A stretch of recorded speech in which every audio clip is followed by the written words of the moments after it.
Another item on the Seder plate is the Charoset, a thick mixture of apple, pears and nuts, simply there to remind us of the cement and the mortar that was used in the hard labor in Egypt.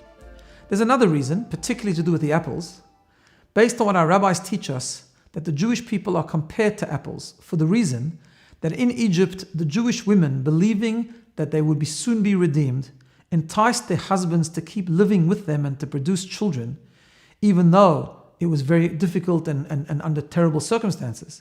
When they would become pregnant and be ready to give birth to children, fearing that their children would be confiscated and taken away by the authorities, they went into the apple orchards and gave birth under the apple trees. Miraculously, those babies were whisked away by the angels and returned at a later date. So therefore, the apples represent the Jewish nation, represent the birth of the Jewish nation. In fact, the prophet Ezekiel refers to Pesach, the exodus from Egypt, as the birth of the Jewish nation. When a baby is born, there's a moment of birth. There's a defining moment before birth and after birth. After the baby is born, then our job begins to develop, to nurture, for the baby to grow step by step, more and more into a functional and achieving successful human being. So the Charoset represents the very core identity of the birth of the Jewish nation. This explains an interesting law to do with the Charoset. Every other item on the Seder table requires halachically by Jewish law a certain amount. We need to have at least 100 mils of wine in the 4 cups.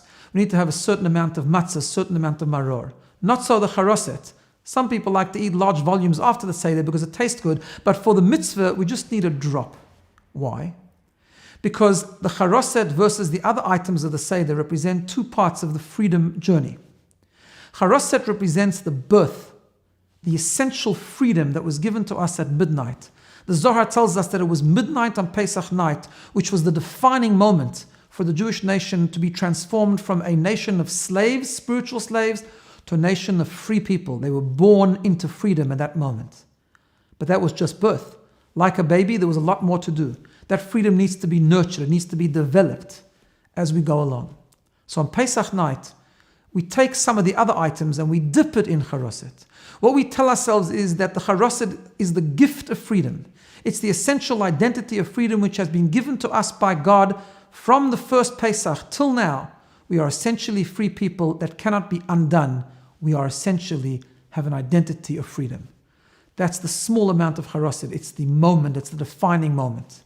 Our job is to dip everything else into that gift of freedom, to nurture it, to grow it, and day to day, to grow more into that freedom, taking step after step in that journey of redemption.